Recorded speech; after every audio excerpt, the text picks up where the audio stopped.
The Newcastle EFL Cup game answered a question City fans didn't know they were asking. What happens when you add dribbling prowess, vertical threat, and pressing intensity to Pep Guardiola's system?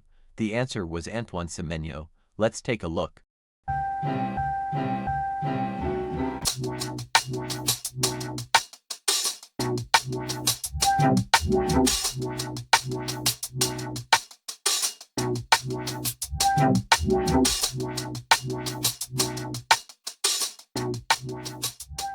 Using the Newcastle game as a reference, let's start off by decoding City without Semenyo. City for the most part look to approach most games in a 4-3-1 shape or a 4-3-1.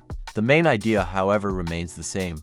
When playing against very well-organized low blocks, Manchester City look to maintain a high-line 3-5 shape. Against very well-technical opponents, City would then look to maintain a 4-4-2 mid-block that would close off space. The main ideas would be to keep the opposition's defensive shape behind the ball, create wide and central overloads, and have consistent movements on and off the ball. Hence why we saw Manchester City being able to get points against teams with really good defenses this season. We would also see them manage to build up with fewer players depending on the well-organization of the opposition's low block. When City would be the team press that would look to keep one idea when on the transition. Have to wide players to support the target man and to in behind who can carry the ball then support the attack upfield. But structure alone is never enough. Personnel is what ultimately makes or breaks it. And with City they are becoming more well-refined. Let's take a look. Because Semenyo is not quite up to par with the best 11. City oftentimes played Silva or Cherki in the right wing area. This would imbalance City's attack as these two players like to drift infield. While on the opposite side of the pitch, Jeremy Doku would be direct and take in his opponents. As a result, City's attack would not be as versatile as it needed to be, especially in counter-attacking situations where two wide players are mandatory for City's effectiveness. Even though Matheus Nunes, the City right fullback, would overlap, he's not a traditional winger at heart, so this would not have the same effect. But for every problem there's a solution, and Pep Guardiola just found it. Let's take a look.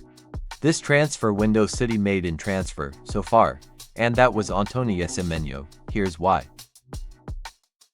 At Bournemouth, Semenyo played the exact same as Jeremy Doku played. He was often tasked with stretching the opposition by hugging the touchline, dribbling at low blocks, looking to link up with the likes of Evanilson and Tavernier, and also talking on defenders in 1v1 situations, leading to him oftentimes finding space and will exploiting, just like Jeremy Doku at Manchester City. City having Semenyo means that they now have two of these threatening players on the opposite sides of the pitch. We see this well orchestrated in the Newcastle game.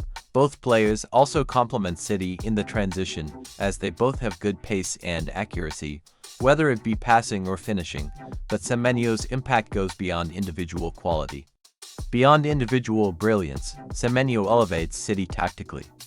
As Miru and Cherki and Silva enjoy drifting field with Semenyo, they can now do this without having any wide areas concerns as Semenyo would be occupying.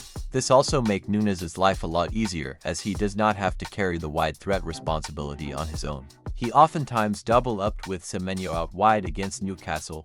Erling Haaland, the City striker, will get better crosses and more of them. But what do you think? Let me know down in the comments.